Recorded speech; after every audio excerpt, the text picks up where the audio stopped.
This video will show you how to install the smart garage light with adjustable panels. Start by screwing in the garage light into any medium base socket. Then, adjust the angle of each panel.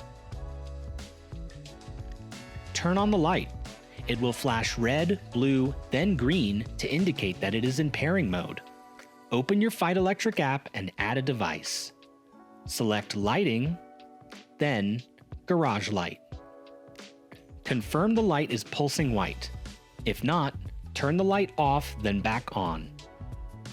Enter your Wi-Fi network username and password. Smart devices will only connect to a 2.4 GHz Wi-Fi network.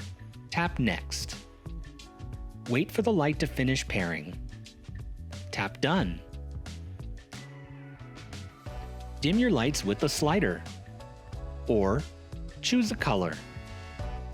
Select from our many preset effects. You can even add a schedule.